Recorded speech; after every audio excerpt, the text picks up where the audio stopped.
What is up, YouTube? This is Red River Precision, kind of going over one of our recent projects we have going on here. For those who are unaware, we do old battle rifle builds, we do Cerakote, we do all kinds of stuff. We do precision rifle builds. Hit us up. We're more than willing to talk through whatever projects you have going on, but let's get into this here. So what I have in front of me is a SCAR 17. This is the non-reciprocating charging handle version. I just picked this up. For those who don't know, the SCAR was just recently discontinued. So this is my effort into ensuring that I have one before the prices get even more expensive than they already were. This is one of those guns, I'm sure if you've seen any SCAR videos or know anything about these, you know that these are very expensive rifles. I feared that with them being discontinued, the price will only get worse. And this is always a gun that I've wanted, and it's always been in the top 5, top 10 of my most wanted guns, but it's never been high enough on the list while I also had enough money to purchase it to ultimately purchase the rifle. But after the news was announced that they are discontinuing it, I made it a point to go ahead and get one. So this is just the 17S. This is the SCAR Heavy, as some people call it. But basically this shoots 7.62 by 51 NATO or 308. But this is just the bare bones model. I actually was considering getting the 20S, which is a more precision DMR. It's got a thicker barrel. It's got a longer monolithic upper, and has a more precision stock on it, but it didn't have the UGG boot stock. And to me, the UGG boot stock is half of what makes the SCAR so iconic. So I decided if I was gonna only have one SCAR, it was going to be the 17S, which is what we have here. One of the things that the SCAR 20S has is an upgraded trigger from the factory. It's a Geissele Super SCAR trigger. You can see I have one back there. And also I have a Kinetic development group front handguard. Basically it goes up here to extend the front handguard farther up on the barrel. I'm 6'5", and I like to shoot with my support arm way far forward, much farther than the average person. So having a short handguard back here typically isn't as comfortable for me to shoot. Plus it gives you some M-lock here versus having just these rails. My plan for today is kind of just give a rough overview. There's plenty of videos out there that show all versions of this thing, all modified, but I'm gonna basically measure the stock trigger with this Wheeler trigger pull gauge. I'm gonna swap this trigger in, measure that, get some close-ups with the sound where you can kind of hear and see what the trigger does for both the factory and the upgraded trigger. And then I'm just going to do a quick install on this. I'm not going to show the whole install process, but what I'm going to try to do, one of these screws down here on the bottom rail typically requires a torch to go ahead and heat up the red Loctite. I am going to be foolish. I'm going to try to remove that without using a torch on it. It typically discolors the rail. I'm going to try to see if I can get it off without heating that up, but just wish me luck that I don't end up stripping it out and hating my life in doing so. But I will keep you guys updated on how that goes. Okay, first off, I am an FFL 07. I am in a safe environment. I've already safety checked this. We'll go ahead and show the camera. Empty mag. There's nothing in the chamber. So I just finished the install of the Kinetic design handguard here. You can see this FDE actually matches pretty good.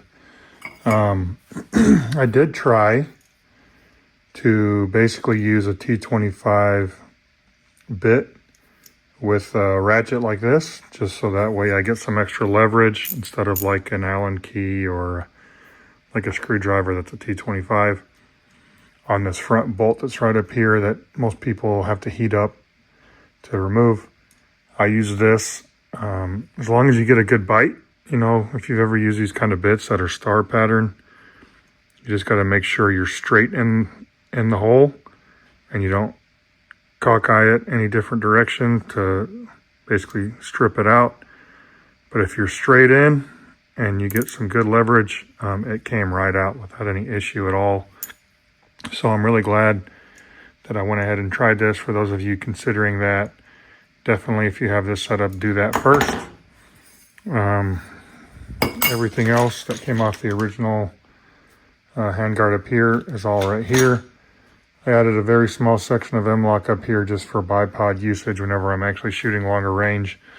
Otherwise, I'll have that removed, but leave the little pick rail up here. Outside of that, let's go ahead and move on to the trigger. And if you're still with me, got a sweet optic coming with this. It is a 1.5 to 6 LCAN FDE for the 7.62x51. So that's currently on order. Should be here in the next 3 to 4 weeks. Everything else I have for this rifle, with the exception of mags, because everyone bought mags whenever they announced the discontinuation of this. But everything else I think I'm going to leave as is after the Geissele Super SCAR triggers in. This handguard here and the LCAN Spectre 1.5 to 6. I basically finished up the handguard and trigger install in about 30 to 45 minutes. That was including watching some videos and looking up instructions, etc. So it's a pretty quick job to do this setup. I do have the Geissele trigger installed now. We're going to go ahead and do some field tests, some sound tests, and then we'll do the trigger pull weight test to see what it does. I'm going to take the mag out just because it'll be easier to recycle, to cycle the bolt.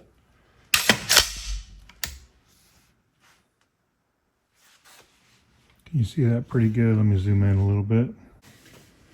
All right, let's see if I can get over to the trigger without impeding the camera's view well enough for you guys to hear this.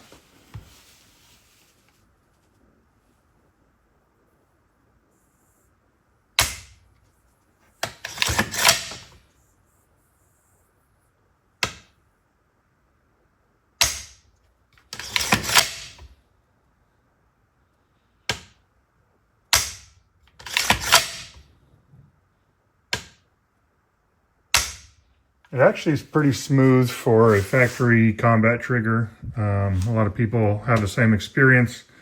There's really no grit feeling to me. I've shot a lot of bad triggers in my life, but it actually feels pretty decent. We'll go ahead and do a few trigger pulls with the Wheeler gauge here. Trying to get as close to the middle of the blade as possible.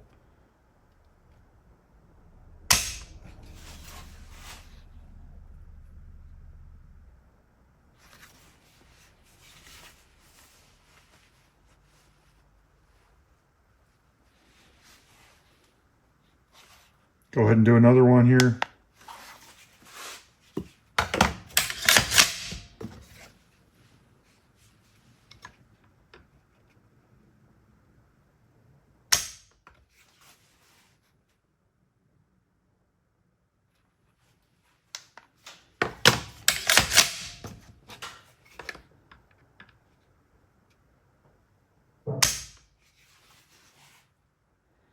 So you can see it's actually pretty decent, you know, 5-6 pounds.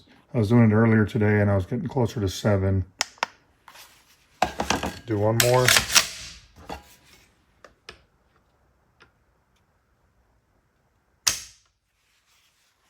5 pounds. So we'll go ahead and swap in the Geissele Super SCAR trigger. And we'll do the same test afterwards. We got the zoom in here. We got the mic next to the trigger. Let's go ahead and see what it sounds like. So for those of you who don't know, this is a 2-stage trigger. The original factory was a 1-stage. What a 2-stage trigger means is that there's some take up right here. You can see it's kind of loose. But when it hits that back wall, you know the trigger's about to release.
there you have it. You can see immediate difference. For my purposes for this rifle, it's going to be more of a moderate to long range setup. It's not going to be CQB, which is why I went with a 2-stage trigger and kind of a setup that gives me a longer handguard and also gives me an option for a bipod.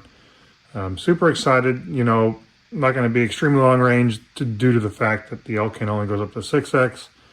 But I can't wait. I'm extremely happy that I have this rifle. I've been waiting for years and years and years, and I finally just went ahead, bit the bullet and went ahead and purchased it.